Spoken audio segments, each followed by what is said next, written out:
Ontinyent ha homenatjat els represaliats del franquisme en 1939 en la ciutat, amb l'entrega del documental Els 13 de la corda als seus parents, un audiovisual que arreplega els treballs d'exhumació de les fosses comunes, la identificació i l'entrega de les restes de les víctimes als seus familiars. L'acte, que tenia lloc davant del refugi antiaeri de Tortosa i Delgado, comptava amb la presència de la consellera de Qualitat Democràtica Rosa Pérez Garijo, qui posava a Ontinyent com a exemple pel seu compromís en la recuperació de la memòria democràtica. Com s'ha fet el treball d'exhumació, com s'han fet els treballs d'identificació i com s'han fet també molt bé els treballs d'inhumació, donant-los un lloc d'honor en aquest cementeri d'una manera digna.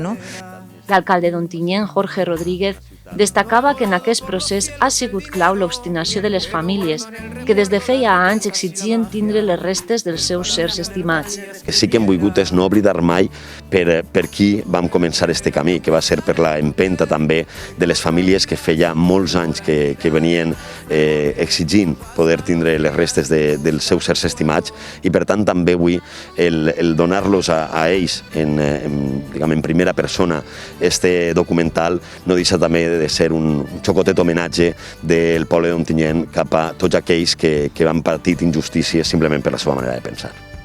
Aquest homenatge serveix de cloenda a tot el treball encetat en l'anterior legislatura i que va tindre el màxim exponent el 15 de desembre de 2019, quan es van entregar les restes de les víctimes represaliades als seus familiars 80 anys després del seu afusellament. A més, la visita de la consellera a Ontinyent servia perquè signara, juntament amb l'alcalde, el conveni d'actualització de l'oficina prop del municipi i coneguera de primera mà les instal·lacions d'aquest servei autonòmic a la ciutat.